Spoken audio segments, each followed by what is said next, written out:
I was watching this video by Kyle Banks where he explores using screenshots of a game as save files, which got me thinking, how would it look like if I took this concept to the next level? How much more information can I extract out of the pixels of an image? Can everything about a game be contained in an image? With that goal in my mind, I made a game in Unity where you can pass any image you want and turn it into a roguelike-esque top-down shooter with endless possibility to improve it further. I even designed a boss fight version where your image turns into the boss itself.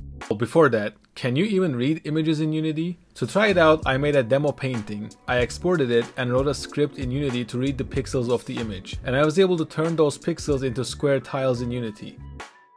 The next thing the game is missing is enemies, so I drew some basic art, I mean really basic art, and placed a bunch on the map. Now when the script reads through the cells, anytime it detects the color of an enemy, it will spawn one. But if you're a nerd, you probably recognize that I don't want 5 enemies on these 5 pixels, I want one enemy that is in the shape of 5 pixels. So to achieve that, I sneakily, very slightly changed the color of the surrounding pixels to not be picked up by the script. At first I thought the game looked very empty, so I thought, what if I include a background image? But then the colors looked obnoxious, so I thought, why reinvent the wheel? Let me just include an actually good painting in the background, like I don't know, the Mona Lisa, which gave me an idea that completely changed the trajectory of this project. What if I use the whole image as the sources of my pixels instead? Some pixels would become things like the enemies, and others would just be in the background. The whole process starts simple, then gets a little bit more complicated. Cropping is the simple part. You just cut off rows of pixels that you don't care about. Then, to pixelate it or size it down, you first set a pixelation size. So if that number is 3, that means you read through chunks of 3x3 pixels, then you average those colors out into a single one. Now the issue was that I liked the number of pixels in this image. It is pixelated enough,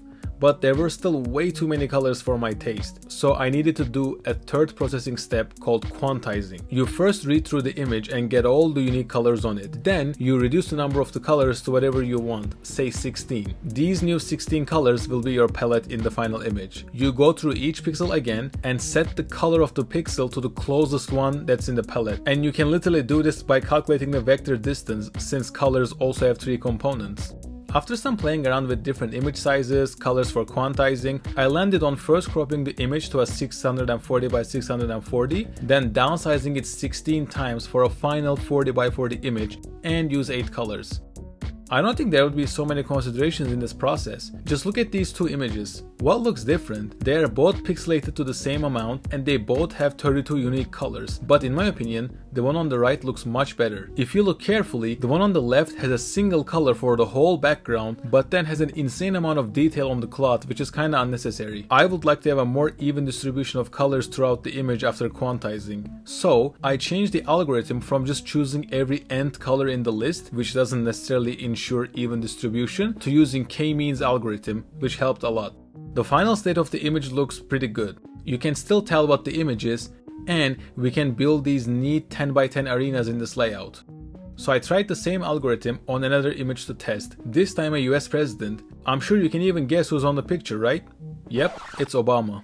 Now it is time to actually turn these set of pixels into a fun game. And the best part is, there are a lot of customizations possible. Once the colors are counted and ordered by their abundance, you can decide what those colors should be. For example, I decided to use the top 3 as just carpets, so the background tiles to be stepped on, number 4 to be the destructible walls, 5 to be melee enemies, 6 to be ranged enemies, etc. If you don't like these, you can change them. Have a third type of enemy, add them in. You're a hardcore gamer, make the more abundant colors the enemies. You have a ton more stuff you want to add, you can first increase the number of colors in the quantizing step, then set those colors to be whatever you want to be. For the boss fight, I want to start with an empty canvas, then I want those pixels to take shape into a monster and move around as the boss moves around. First, I had to make the carpet tiles track a transform with a bit of delay. The first try didn't look good. The issue was that all the pixels were clumped around 3 points without much shape. So I created a bunch of possible transforms that the carpets can track, and now the boss actually has some shape and I could even move its arms around. Before I add the actions of the boss, I wanted to make the background more interesting, as opposed to just grey.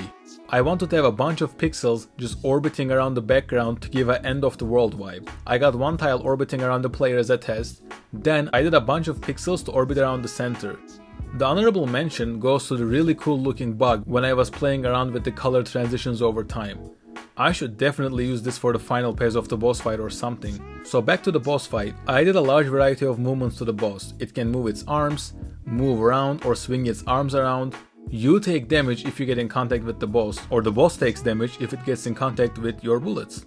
As I was playing through full runs with regular and boss levels, I gotta say it was actually kind of fun. It was exciting to not know what cells would turn into enemies at first, and even when I learned which colors would turn into enemies, the different shades would always throw me off, and each time I entered a cell, I would be surprised to see what those pixels would turn into. And I imagine this would only get more exciting as more features would be added. Imagine different enemies, secrets, rewards, etc. And since it works with any image file, you can get really creative, with funny things like an image of a cow, or a downright dark horror level with the image of the space.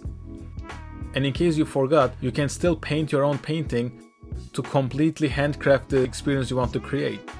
What did you think of this concept? Should I build it out into a full game? I hope you liked this video. Thanks for watching. Hope to see you next time.